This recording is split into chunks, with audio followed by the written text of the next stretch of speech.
राजधानी शिमला के ऐतिहासिक पीटरहॉफ में आयोजित स्वच्छ शहर समृद्ध शहर कार्यक्रम के तहत मुख्यमंत्री सुखविंदर सिंह सुक्खू ने मीडिया से बातचीत करते हुए हिमाचल प्रदेश में देश की पहली एकीकृत सेवा सुविधा का शुभारंभ किया। मुख्यमंत्री ने बताया कि इस अभिनव पहल के माध्यम से नागरिकों को शहरी निकायों से जुड़ी सभी आवश्यक सेवाएं एक ही मंच पर उपलब्ध करवाई जाएगी। मुख्यमंत्री ने कहा कि अब नगर निगम, नगर परिषद और नगर पंचायतों की विभिन्न सेवाओं का लाभ आम लोग क्यूआर कोड के जरिए सीधे अपने मोबाइल फोन पर प्राप्त कर सकेंगे। इससे लोगों को दफ्तरों के चक्कर नहीं काटने पड़ेंगे और सेवाओं की प्रक्रिया अधिक पारदर्शी, सरल और समयबद्ध बनेगी। उन्होंने कहा कि डिजिटल माध्यम से युवाओं की उपलब्धता से भ्रष्टाचार पर भी अंकुश लगेगा। सीएम सुखविंदर सिंह सुक्खू ने जानकारी दी कि प्रदेश के प्रत्येक नगर निगम, नगर परिषद और नगर पंचायत में 15 प्रकार के सेवा केंद्र स्थापित किए गए हैं। इन सभी सेवा केंद्रों का मुख्यालय हमीरपुर जिले में बनाया गया है, जहां से पूरे सिस्टम की निगरानी और संचालन किया जाएगा। यह व्यवस्था शहरी सेवाओं को सशक्त और सुचारू बनाने की दिशा में एक बड़ा कदम है। आज हिमाचल प्रदेश में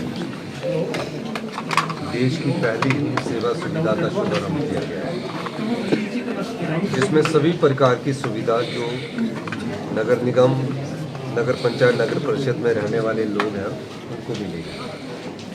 और निश्चित रूप से क्यूआर कोड के द्वारा फ़ोन के माध्यम से इन सुविधाओं का उनको लाभ मिलेगा। 15 इस प्रकार के सेंटर हमारे हर नगर निगम और नगर पंचायत में खोले गए हैं और इसका हेडक्वार्टर हमीरपुर जिला में रखा गया है। तो जो सुविधाएं नागरिकों को मिलनी चाहिए, उन सुविधाओं की दृष्टि से हमारी सरकार ने एक महत्वपूर्ण कार्य किया है। दूसरा, शिमला शहर की सब्जी मंडी में तकरीबन 400 करोड़ रुपए की लागत से एक नया शॉपिंग कॉम्प्लेक्स बनाया जाएगा और शॉपिंग कॉम्प्लेक्स में जितने भी वहाँ के रहने वाले जो भी दुकानदार हैं, जितनी उनकी जगह है, जितनी भी उनकी जगह बनती हो, उस शॉपिंग कॉम्प्लेक्स में उनको वो जगह उपलब्ध करवाई जाएगी। और निश्चित रूप से शिमला की सुंदरता में ये शॉपिंग कॉम्प्लेक्स एक नया इतिहास, एक नया अध्याय लिखेगा। उसी तरह हमीरपुर जिला में भी एक 150 करोड़ की लागत से शहर के सौंदर्यीकरण का कार्य शुरू किया जाएगा। ये नगर निगम बनने के बाद हमीरपुर में ये सबसे बड़ा कार्य है, इसीलिए उसको नगर निगम का दर्जा देकर इस पैसे का इस्तेमाल वहाँ किया जाएगा। बद्दी, उन्ना और इन शहरों का भी सौंदर्यीकरण के लिए योजना बनाई जाएगी और आने वाले समय में इस प्रकार की योजनाओं से लाभ मिलेगा। एक और हमने लघु कल्याण योजना शुरू की है, राजीव गांधी लघु कल्याण सुख कल्याण योजना का शुरुआत की है, जिसमें जो छोटे सब्जी विक्रेता है, जो चाय बेचने वाले हैं या कोई और कार्य कर रहे हैं, जिन्होंने 1 लाख का लोन लिया था लेकिन वो बढ़कर 2-3 लाख रुपए का हो गया है, उसमें से 1 लाख रुपए ने सरकार ने देने की घोषणा की है। क्योंकि मैंने बजट में घोषणा की थी।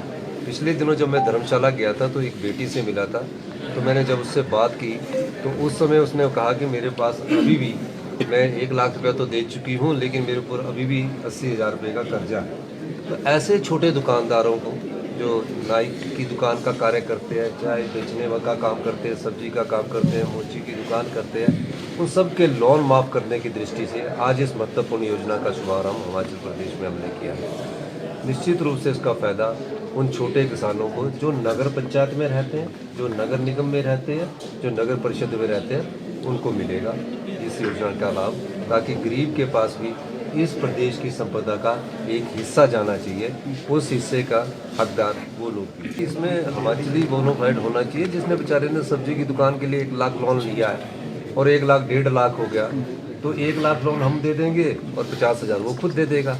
इस तरह चाय के दुकान वाले ने 1 लाख लोन लिया है और उसका ब्याज सहित 1,80,000 हो गया, तो 1 लाख हम दे देंगे और 80,000 वो अपना दे सकता है।